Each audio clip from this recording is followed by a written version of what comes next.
Hello guys, good evening. Kumusta na kayo guys? So everyone, welcome back sa aking channel guys. Today is December 28, Sabado guys. So Sabado na ng gabi. Kakauwi ko lang guys sa trabaho. Time check 6:24. 6:24. Ala, dumilim siya. Time check 6:24 na ng gabi guys. So gawin ko lang, balik-balik na ako. So share ko lang guys, hindi ako nakapag vlog nung isang araw last December 27 ng gabi. So share ko lang guys sa inyo guys na ako ay nagpahilot ulit pangatlong beses na yon. Last December 28 na ang gabi. Kasi plano ko talagang magpahilot after akong nag-travel ng pa Surigao at saka pa San France. Kasi nga itong aking guys ay medyo namaga pa dito banda guys, namaga. And then ako dito banda guys ang may piang siniburot siya. So ako ay nag-worried talaga. And then, sabi ng bossing ko, kasi sila ay nag-out of town from Monday up to now. So, walang tao sa office. So, gusto niya na sa Sunday ako magpahilot bukas. So, mag-leave ako ng 30-31, then 1, then resume daw ako ng 2. So, sabi ko sa kanya, okay lang, basta so mag-duty ako. So sabi niya hindi. So hindi ko na siya na-inform na nagpahilot na ako ng pagkagabi. Kasi nga yung manghilot guys ay ang manghilot natin ay talaga siya mag-barbecue. So happy ako noong 27 ay hindi siya nag-barbecue. And plano ko talaga guys nung 24 ng hapon, kasi ako ay hindi nakapag-half-day hapon ako nagka-uwi. Then kinabukasan sana pagka-Pasko 25, gusto ko sana magpahilot, pamasal sa kanya. Kaso pagpunta ng asawa ko dun sa kanilang bahay ay nakainom siya, nakatulog. So, siguro pagka 26 nag-hangover siya. Ako ay nagpa siyang schedule sa kanya. So buti na lang guys at sabi niya ay maghilot siya ng gabi pag uwi ko, kasi ang kadalasang schedule na guys pag siya pag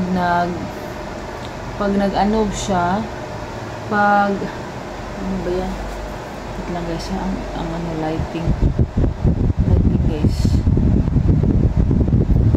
kasi guys pag nag-barbecue siya guys, ang schedule na maghilot ay 2 p.m. ng hapon. Kasi nga siya ay busy sa umaga, din mag-barbecue siya sa hapon guys. So, ang available niya ay Sunday at saka 2 p.m. ng Monday to Friday at Saturday. So, ganyan siya. So, ang saya ko guys na nahilot ako last 27 ng gabi. And then, sabi niya, update ko sa akin, injured na pa guys, ay palagi na daw akong magsuot ng medyas kasi siya mapanuhutan siya. So ano bang galog ng mapanuhutan? So ay palagi akong nagsusuot. Din galing akong office guys, naglagay ako ng dahon na tuba-tuba dito guys. Miski pinilagay Melina, dahon ng Jimelina, Sayutis, Atis, so ang available dito sa akin ito sa kapitbahay guys, malapit sa aming bakod ay tuba-tuba. So yun ang ginagamit ko. So pwede din ang guys malunggay pag mga bubuong mga dugo guys, mga buto, ganyan siya pamamaga. Pwede ang malunggay guys, effective siya guys na nakapawala sa mga mapamamaga sa aking pamumuong dugo sa mga namamaga na paa guys. So yan siya guys. Excuse me guys. And then guys, share ko lang kasi gusto kong magpahilot guys kasi nga gusto kong massage ang aking bewang guys, saka dito sa aking likod guys. Kasi hindi niya na nagpahilot ko, sabi niya ako ay talaga magpahilot. Then sabi ko sa kanya ay magpa-schedule ako pag after ko ng guys, menstruation ko. And then guys, ako ay nagpa-hilot din sa aking puson guys. Sabi niya marami akong mga kusog sa aking tiyan, sa may kusog. Mga lagay ko lang dyan guys. Kusog daw sa akong tiyan. So, kasi guys, hindi naman ako palagi nagpahilot sa puson ko guys. So, planning for baby tayo next year guys, hopefully. Kasi ako ay guys, 39.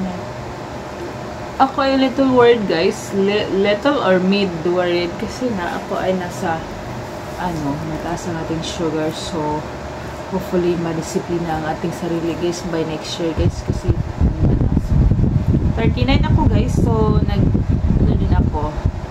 Baka ako ay magmahay. So, never regret.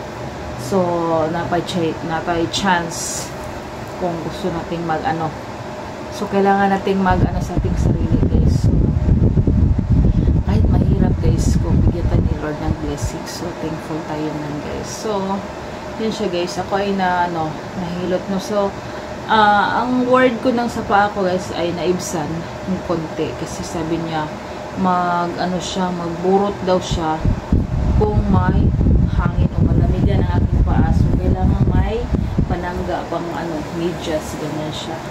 Lalo na sa aking trabaho guys na aircon. Then, pa-travel ako. So, kailangan may aking paa na. Forever na itong may sa aking paa. Bahala na guys, basta tayo makalakad. Ang hirap talaga guys pag malungkot tayo. Tayo magagawa masyado sa bahay. Tayo, palamunin lang tayo. Hindi pwedeng ganyan guys. So, share ko lang guys. So, yun. And then, kahapon kagabi na-vlog ko ang sa mga regalo. So, hindi ko na-vlog kasama yung binigay ni mama na blouse guys. Binigyan ako ni mother. Binigyan siya ng blouse. Hindi niya gusto. Pero binigay niya sa akin. Palagi siya nagbigay sa akin. Kasi, hindi makasya sa kanya daw. So, yun na guys ang share ko ngayon for today's video. So, update ko kayo sa sunod na mga araw guys. Hindi lang ako talaga naka-video kasi nga itong phone ko ay full talaga. So, ako ay naka-edit kanina guys. Ako ay nakapag-upload. So, yan siya. Na-free ang ating storage. Din tayo ay create din tayo ng content. So, hopefully guys, then by next week, ako ay makabili ng chicken. Hopefully makabili ako ng chicken, 1-piece chicken para sa birthday ni mama ko sa Bohol. So, ako ay mag-ihaw man lang by the end of this year. So, that's all guys. Hope you like, share, and subscribe my YouTube channel guys. Comment down below guys for more content. So, see you on my next vlog guys. Bye.